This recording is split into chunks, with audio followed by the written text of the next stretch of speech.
Hello everyone, my name is Shubhangi Kesavani. I am here to discuss very interesting topic that is circulatory system. You can see in this slide, and it is also a very important topic in terms of biology. So let's begin. Okay. So this in this picture you can see this is a water supply system. Okay, and here you can see that in this house we can demonstrate that lots and lots of pipes are going in this house. Okay, so this is a machine like structure which is called as motor. So basically what motor do is we have a motor in our home, so which pumps the water through these pipes, through all these pipes, and to all the parts of our home. Where there will be a tap, we can get water. Okay, so what happens is our water supply system is similar to human circulatory system. Okay, so in these pipes, in water supply system, in these pipes, what flows? Water flows. Okay, and in our human body, what flows? Blood. Okay, so these are the pipe like structure, and this the center organ which is called as heart, this which basically pumps the blood to all the parts of our body.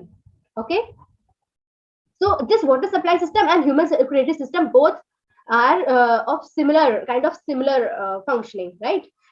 Water supply system is pumping the water, and human circulatory system is pumping the blood with the help of heart.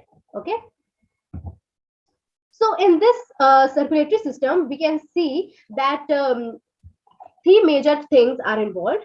That is obviously heart, and another is blood, and the third thing is blood vessels. I just told you that heart, which basically pumps the blood to all the parts of our body, and another thing is red colored fluid, that is our blood. Okay, which is flowing in our body. Another thing is what? Blood vessels. Here you can see these pipes, these pipe like structure, and here in our body also these are the pipe like structure, which is called as what? Blood vessels. Okay, so in these blood vessels basically the blood is flowing. Just told something about these blood vessels. Okay, so there are three types of blood vessels. Okay, in this picture you can see some blood vessels are of red color, some blood vessels are of blue colors. All right, so here we are going to discuss something about blood vessels. Okay, so there are basically majorly three types of blood vessels, that is arteries, veins, and another thing is capillaries. So what does arteries do? These carries oxygenated blood, and these are highly muscular and very thick. Okay, and these arteries appears red in color. Okay, so these are basically sunken uh, in our tissues, and these are red in color, and these appears very thick because of the blood pressure. Okay, why this is muscular and thick? Because of the blood pressure. If you put lots of pressure in any pipe like structure, so it has to be what? Thick. Okay, so arteries carries basically what? Deoxygenated blood. All right, another thing is veins.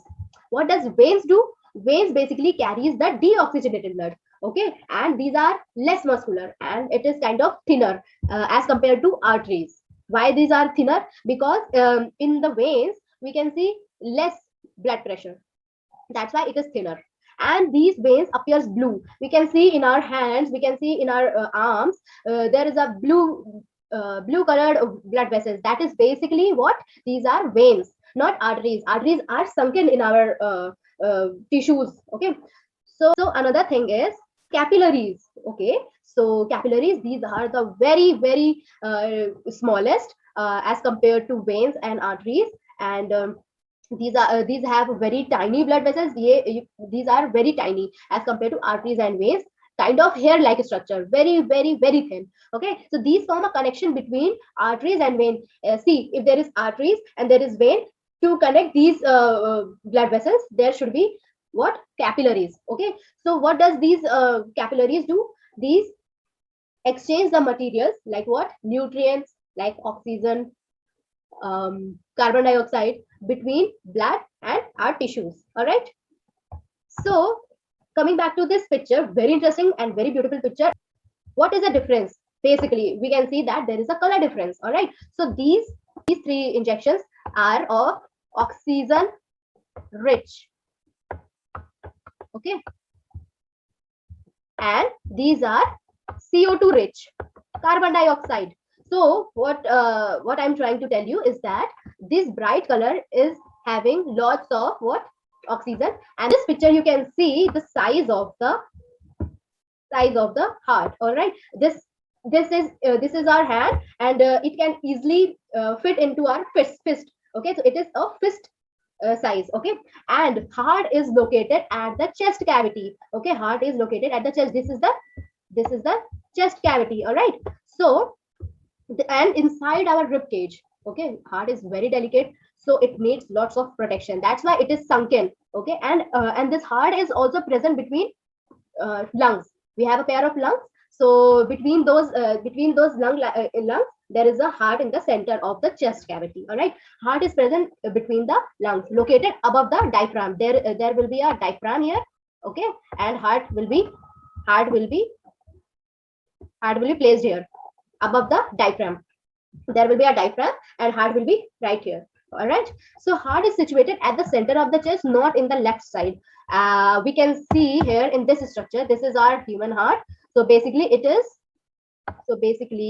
is little bit tilted to the left side. That's why it is usually said to be that it is in the left side of our body, but it is not. It is in center, but it is little bit tilted. This heart is highly muscular. We can see that this heart is highly muscular. All right. So then if it is very muscular, that means it is made up of something different kind of tissues or muscles. All right. So these muscles, which is forming a heart, which is called as what? Cardiac muscle. Okay.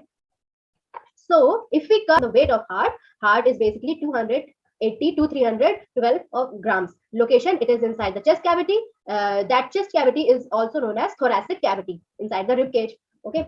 And present between the lungs and above the diaphragm, I've just mentioned with the picture. Situated at the center of the chest, but a little tilted towards the left side.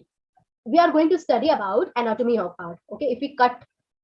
If we cut our heart from the center, longitudinal section, we can see this kind of structure I just mentioned. But organ. All right. This is a muscular organ made up of what? Cardiac muscles. Okay. Whenever we hear a term cardiac, that is related to what? Heart. All right. So we have also seen a specialist of heart, which is also known as what? Cardiologist. Okay. It is related to what? Heart. Okay. So our heart is of 4 chambers or compartments. Why it is 4 chambers? You can see here 1, 2, 3 and 4. That is right atrium, right ventricle, and left ventricle. These are the four compartments or chambers. All right. So outer covering of the heart is called as pericardium. All right. There is a covering outside the heart, which is called as pericardium. What does this pericardium do? These pericardium protects heart from the shock, injury, or jerk, and infections, etc. You can see this is a heart.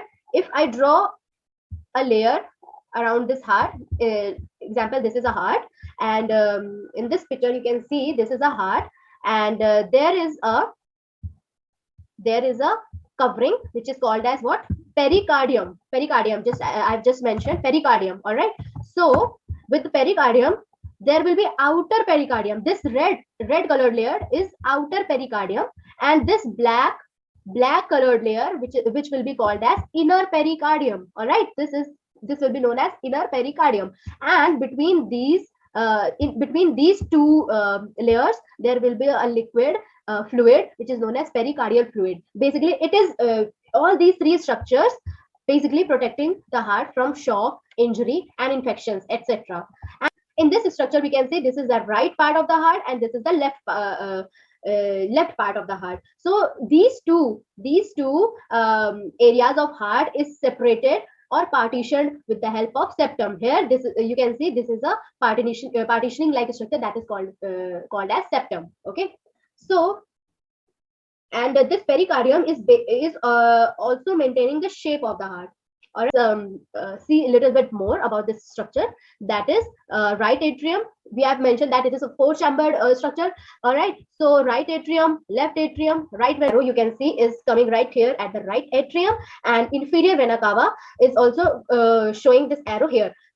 That means the superior vena cava is collecting the deoxygenated blood from the upper part of the body, and inferior vena cava is collecting the lower part, deoxygenated lower part of the blood into the right atrium. All these bloods coming from the body collecting to the right atrium. Okay, all these bloods are coming into the right atrium. And here we can see there is a tricuspid valve, and here tricuspid valve. What does valve do? There are lots of valves in human heart. So what does they allow one-way flow, one-way flow, not allow the opposite flow. If the blood is coming here, okay, so it is not going back from the superior vena cava or inferior vena cava. All right, so this blood is going to enter into the right ventricle. So this tricuspid valve is not allowing the backflow of the blood into the right atrium. So the deoxygenated blood comes here into the right ventricle, and next the right ventricle, this area pushes the blood with the help of pressure. It is going inside the pulmonary wall to the pulmonary artery and goes into the lungs, where the deoxygenated blood collects deoxygenated blood gains oxygen, and after that it is converted into oxygenated blood. Then lungs, through the lungs the blood enters, the oxygenated blood enters into the pulmonary veins. All right, so with these veins you can see the arrow, it is going inside the left atrium. All right, so left atrium is basically the blood which is coming here at the left atrium is oxygenated blood, goes into the left ventricle, okay, with the mitral valve. Mitral valve is also called as what? Bicuspid valve. All right, so it is here at the oxygenated blood is inside left ventricle. Now we can see there is another valve that will be known as aortic valve. Why? Because it is connected to the aorta. Okay, so these left ventricle pressurize the oxygenated blood to go to aorta. What does aorta do? This structure basically pumps the blood with lots of pressure to all the parts of our body, which is what running through arteries. As I've said, that arteries carry oxygenated blood. So basically this is the oxygenated blood going through the artery. That human heart follows double circulation. Why it is following double circulation? Because blood passes through the heart two times. All right, right ventricle pumps the blood, the deoxygenated blood, to the lungs, and there the blood gets oxygenated. Okay, and the left ventricle, this is left ventricle, pumps the newly oxygenated blood to the whole part of the body through aorta. Just I have mentioned again, the deoxygenated blood returns to the heart, and this cycle goes on. That's why it is called as double circulatory system. I hope you all have understood this circulatory system of our body, and thank you so much.